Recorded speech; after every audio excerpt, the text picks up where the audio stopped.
What is up, everybody? Meriden Gaming here, and we're back for another World of Tanks Tier Tank Showcase and Review. Today we're taking a look at the Tier 5 Russian medium tank, the T34. Very similar design to the rest of the Russian medium tanks, with the sloped armor on the front. Not all of them have the sloped armor on the sides, but there are a few, and a relatively small turret, although this one has quite a large cupola for this tank. Let's go ahead and get over to the comparison. So these are the other Tier 5 medium tanks I see the most right now on the North American server. The Type T34 from China, which is kind of a copy. The turret's slightly different, but very similar tanks. The P43 from Italy, for people going for the Progetto, and the Skoda T24 for those going for the TVP down the Czech line. Of course, you do have the American and the Germans, but I don't really see as many of those on the North American server for some reason right now.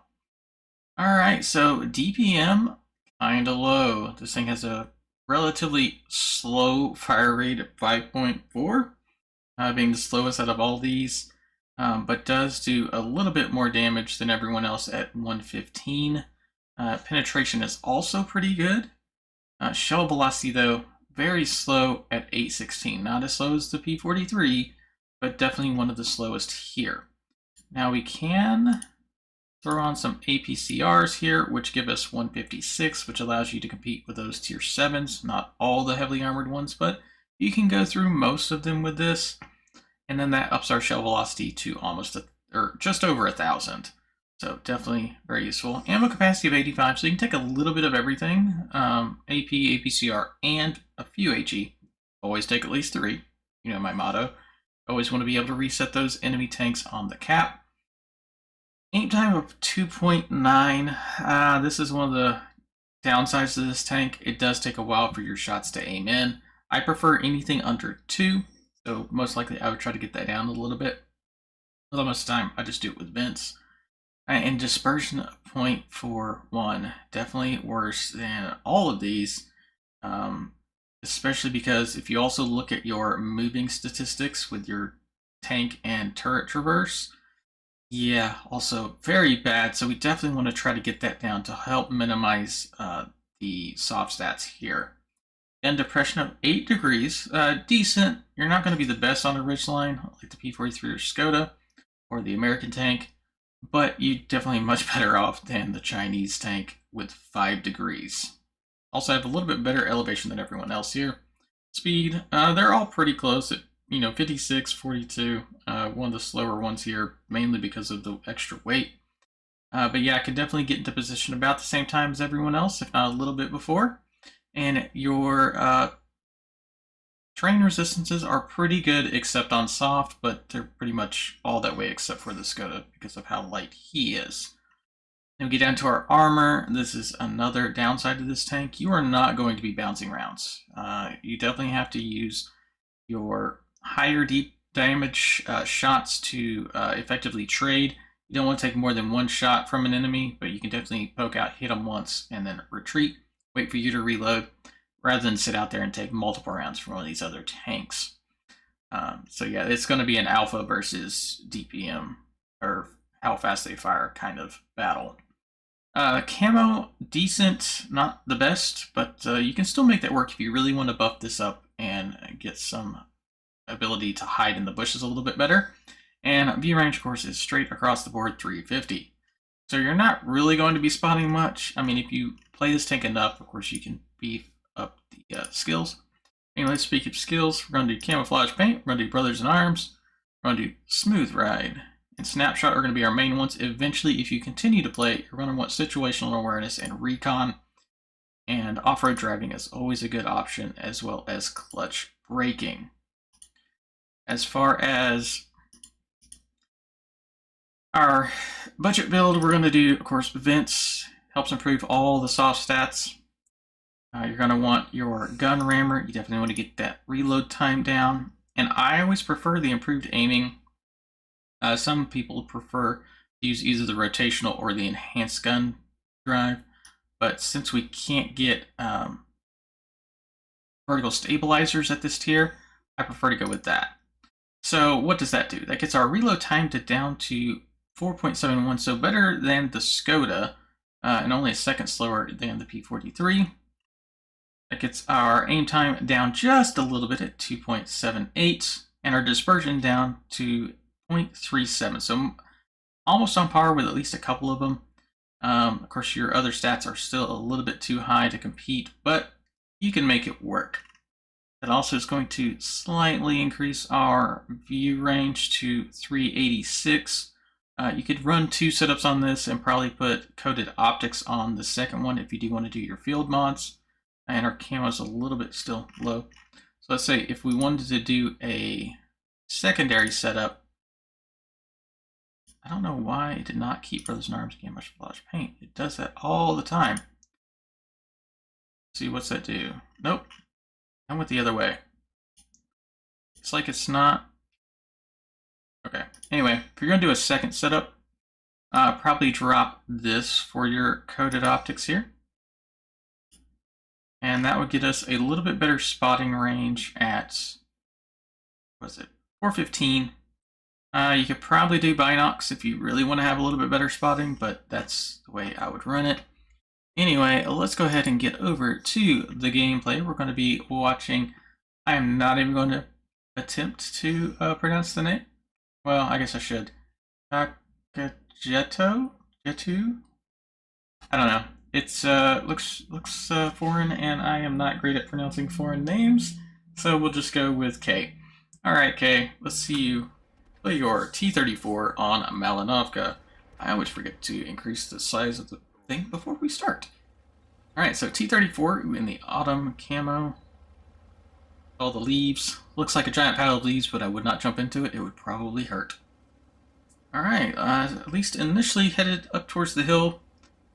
I try to cheat over here into these bushes, or is he going to go all the way up? It is a tier 7 match, but thankfully there's not a T29, only a M2Y.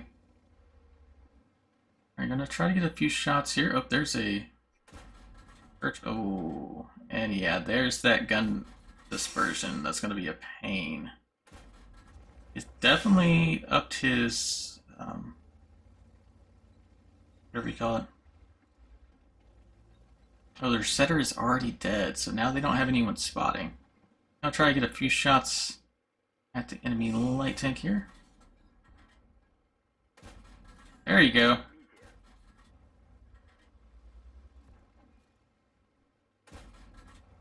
Yeah, that dispersion does not allow you to do snapshots very well with this tank. This is definitely an up-close in your face kind of tank, despite not having armor.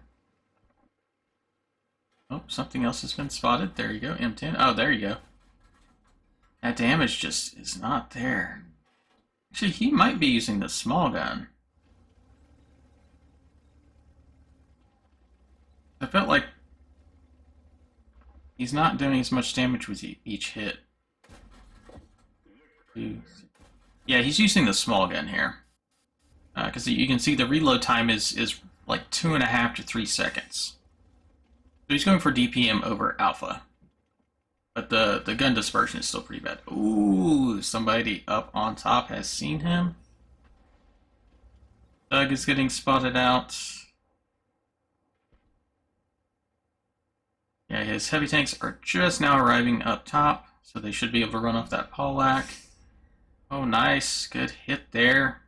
Artillery is trying to take out setter. There they go. T-67 did the job. There's that Pollack that was shooting him. That's a fairly common counter to the position here on this little hill. Oh, he has spotted something. The M10 again. You're not really going to be able to hit, yeah, this range. Those shells just go a little bit too wild for the dispersion. Alright, so their T-67 is down. You can see him eyeing up that window. I wouldn't try it with this tank. The odds of you sending it through, probably pretty slim. Might use the standard rounds for that instead of the more expensive gold rounds.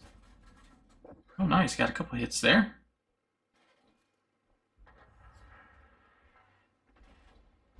Yep. artillery trying to hit where they think he was last. Go for a sniper style game, and that's not what I would try to do with this tank. Oh, there's a nice big slow target. Farm out on the way up. I'd actually try to hit the tracks first and get him stuck in one position.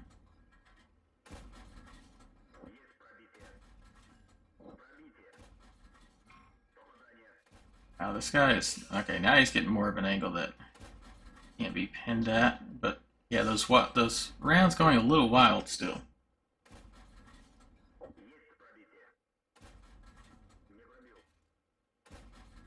Gonna keep wearing this guy out. He's gonna sit there. He could easily back up far enough to not be shot from this angle. There he goes. He finally moved back. Friend K here got. Ooh. It's just amazing how wild some of these shots go. They're just like, 10 feet over the target. Yeah, this was not a fun tank to play. This was one of the first lines I went down. Once I got a little bit more into the game. Back when I was watching the other CCs. Ooh. Guys, going for it. Full send. Full send. Oh, now he's behind a building. There you go. There was a track hit. See if you can get a second one. Slow him down. Yeah, one of the first tier 10 I ever unlocked was the 430U. Several of the other content creators said it was a really good tank to start with when you're first learning to play. I actually made it all the way to the Indian Panzer on the Leopard line. And then I started going down this one, because the Indian Panzer, when you're first starting to play, it's an interesting tank because it doesn't have the camo. It's got a really great gun, but because you don't have the camo, I tend to get a little bit too overly... Oh, there's artillery. Come on, hit it, hit it, hit it. Boom, one. Oh, that's going to be the problem. You need HE for this thing.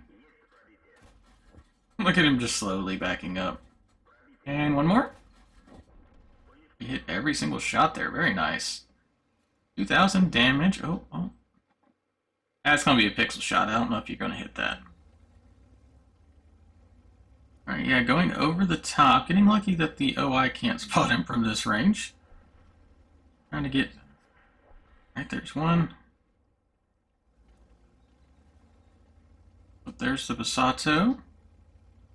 Let's see if you can get over here into that set of bushes. This is one of my favorite spots when I'm playing from the west spawn. Oh, he spotted the other artillery. But he does not have the gun depression.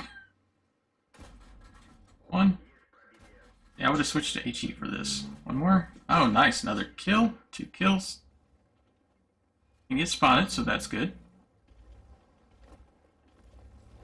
He might actually have shots back up at the, whatever, the M2Y here. He likes to try to snipe. And there's SA alerting for some reason. Oh, he sees something. Not so. Not spotted. Oh, very nice. Got a little bit of spotting damage there. 2,000 damage so far, not bad. And 2 kills. There's another one. Oh, nope, he was not spotting that one. Oh, there's a medium tank behind him, but he's going to try to spot... Oh! The one up top was not the M2. This is the M2. When they're up against the red line on the right side, it's kind of hard to tell what exactly they are. Yep, keep wearing them out. One more. Oh, there's a medium tank. Fire. I'm going to use the M10 corpse here to not get shot. Reposition. Oh, the M2, or the yeah, 2Y just drowned himself, and that is going to be the end of the game. Let's go ahead and get over to the end game stats. Alright, so let's see how they did. So, they have the Ace, Tanker, Bruiser, Fire for Effect, a Pascucci's Medal for destroying both enemy SPGs, High Caliber, and the Confederate. Alright, so we got 2 kills. We have 2764 with 33 penetrations. That thing was definitely firing very fast. A few crits and a little bit of spotting here with a total of 917. So well played indeed. But that's going to be it for today. If there's a specific tank you wish to see next, just leave that in the most current Tech Tree tank review video, and I will get to it. I can record about 3 at a time, so will most likely be the next week before you see that. But this is Meriden Gaming, and I'll see you on the battlefield.